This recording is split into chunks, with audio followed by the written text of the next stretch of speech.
I want to win that House. I want to win the White House. I want to win the Senate. And I want to restore this country back to greatness again. That's Georgia Congresswoman Marjorie Taylor Greene going ballistic over the House passage of the critical spending bill on Friday. She wants newly named House Speaker Mike Johnson out. Greene filed a motion to vacate shortly after the vote. This is the same issue that lost former Speaker Kevin McCarthy his job last year. It's not clear exactly what will happen next. Joining us to talk more about this is the Hill's congressional reporter, Mychael Schnell. Welcome back, Michael. Hi, guys. Thanks for having me. All right. Where is this going? Are we doing Kevin McCarthy redux? That's the big question here, right? So Congresswoman Marjorie Taylor Greene was pretty certain and specific to say on Friday that she filed the motion to vacate, but she hasn't yet forced a vote on it. So the resolution's out there, it exists, but nothing's actually going to happen yet until she brings it to the floor and forces that vote. So the big question there is, when is she going to do it? I asked Congresswoman Greene in that gaggle that we just showed before, what's your timing here? When are you going to do this? She said, I don't have a timing. It could be in the next 2 weeks. It could be in the next 2 months. I don't know. We'll see. She's going to decide on a, quote, rolling basis. So essentially what she was saying was this is a warning shot. She called it a pink slip for Speaker Johnson. Watch your back. We need a new speaker in place. She says she wants to start the process for finding a new consensus candidate within the Republican conference. But it all comes to say that still an unknown question of when we can actually see a vote on ousting Johnson. Well, and of course, we remember how many votes we had to go through to actually get a successor to McCarthy. And since then, the Republican majority has gotten is even slimmer and is getting slimmer by the day as there are these retirements, George Santos being out, Ken Buck saying he's going to retire. So if we were to do this again, I think it's going to be even harder to find a consensus candidate because you need literally everyone on board. Can I put this into perspective, guys? When we started the 118th Congress in last January, Republicans could only afford to lose 4 votes on any party line vote. And remember the coverage then? It was that this is such a small majority. It's going to be difficult for them to get anything done. That has now been decreased by 3/4. We're now down to a 1-seat majority for these House Republicans. So yeah, getting anything done is going to be extremely difficult. We talk about beforehand how hard it was to land on Speaker Johnson. He was the 4th candidate that they cycled through in that 3-week process. If Johnson is ousted, a lot of folks are wondering who is there to succeed him. Is there anybody that all Republicans can agree on? It's hard to get all Republicans in agreement on anything. Yeah, but isn't the question of who will succeed, who the successor, kind of irrelevant? The point of the matter was that a very small number of Republicans could throw the entire caucus into disarray for an indefinite period of time until somebody comes up with something. If you are a disruptor, then your interest isn't so much as in finding a replacement, but preventing Congress from passing more of the bills like what was passed on Friday, which people like Marjorie Taylor Greene substantively disagree with, right? Yeah, and that's the argument that we're seeing from a lot of Democrats. There was an interesting quote. It was from Senator Patty Murray. I think it was. I read it in Politico. It was around Friday or Saturday as the government funding process was wrapping up, and she asked, and I'm paraphrasing here, was anything, how was this outcome different than what was going to be the outcome before you ousted McCarthy, before we had that 3-week process to replace him, before we had several revolts on the House floor? When you talk about the government funding process, what actually changed? Sure, conservatives can say there wasn't that end of the year omnibus, but other conservatives will hit back and say this was just a 2-part omnibus. There really wasn't anything different. The spending bills were in line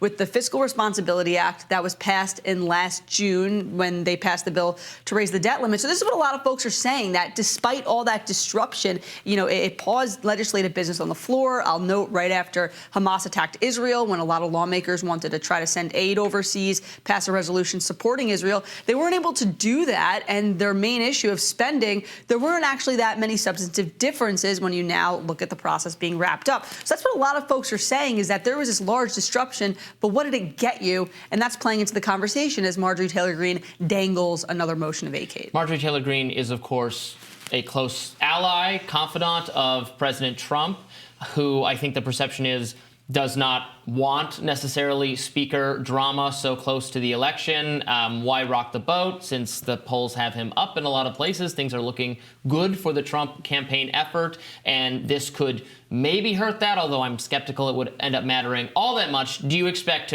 Trump to get in, throw his weight behind Johnson? He actually seems to like and has said a lot of good things about in the past. When has he not weighed in? Yeah. I think it's sometimes hard for him to stay on the sidelines. We asked MTG on Friday, have you spoken to Trump about this effort? She said no, that she hadn't. We remember that Trump, as you mentioned, endorsed Johnson during the 3-week battle to find McCarthy's replacement. Johnson was one of the key architects of that brief in favor of overturning the results of the 2020 election. He's a hardline conservative, I'll note.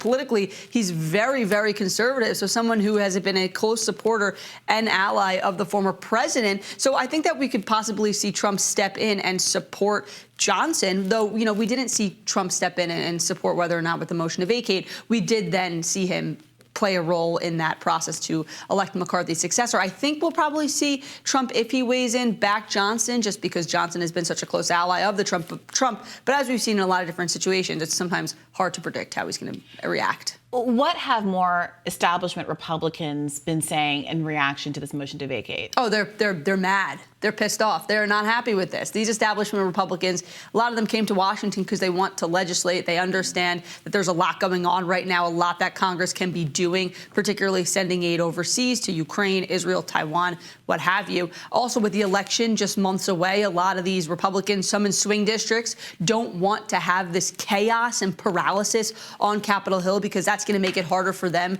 to convince voters back home of why they think that they should be here. I spoke to Congressman Don Bacon, Republican from Nebraska. He's one of those 17 Republicans that represents districts President Biden won back in 2020. He says that this just adds to the dysfunction. Congressman Mike Lawler, another one of those Biden district Republicans, saying that this is just a distraction. They're not happy with this. They struggled through it the first time. They weren't supportive of it then. A lot of folks saying the possibility of deja vu on the horizon. They want to try to prevent it at all costs. Are any of them upset or worried about their constituents, frankly, aligning with some of the outsider Republican Freedom Caucus-y types in their objection to sending foreign aid packages, whether it's to Israel or to Ukraine?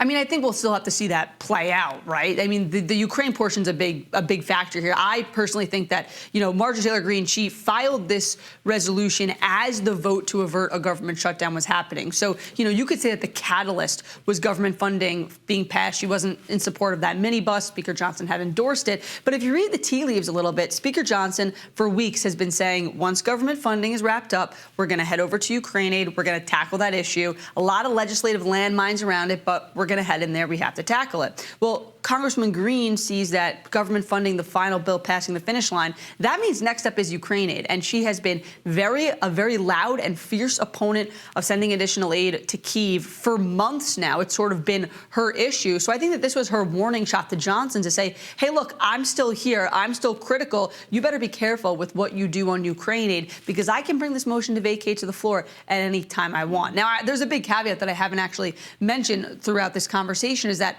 a lot of Democrats are weighing saving Speaker Johnson, saying that they would really largely consider that voting on a motion to table the resolution so it never actually comes to the floor for a vote. That's not going to come for free. They're going to need something in exchange. That's right. Why would they do that? Well, why wouldn't they just munch popcorn in the seats? So a lot of Republicans, they don't want to see the chaos and dysfunction that ensued in October. While it was good for Democrats to sit back and say the Republicans are dysfunctional, Congress wasn't able to do anything for 3 weeks on the floor. Again, it was right after Hamas attacked Israel, a time when the U.S. really needed to be able to act legislatively. That was a real issue. The other thing is Democrats see it as a potential bargaining chip.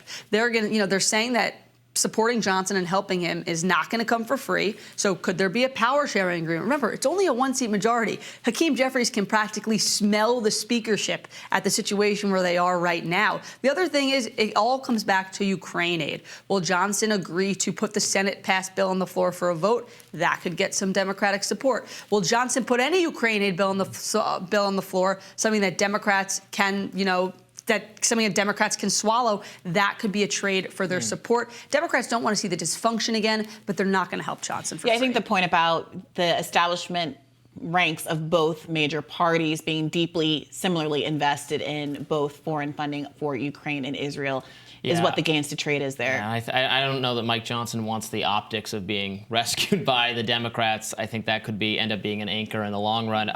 One other thing we wanted to mention before we go here, there was some just breaking news that an appeals court has said President Trump does not have to pay that entire $450, $460 million figure. He can actually pay a partial bond of 175 million while they litigate the rest of the funding. So that seems like good news for the former president. We'll see if he it was 175 million, I think I saw. Well, that's what it is now. He was supposed to pay 460 million. Yeah. That's still a lot of money, right? We'll see if he can still cough up those funds, see what happens there. I mean, the Truth Social merger going through, I know that he can't actually access those funds according to rules until about 6 months out. We'll see if maybe that changes, if maybe a bank or an insurance company will back his bond now. But yeah, I mean, then he'll get into the same problem again. If he gets a loan from a bank, then the attorney general comes in and says, no, you misrepresented it's a vicious cycle. Still a lot of money, but it's not as much as before. That's right. All right, we'll have more Rising right after this. Thanks so much for joining us. Thanks, guys.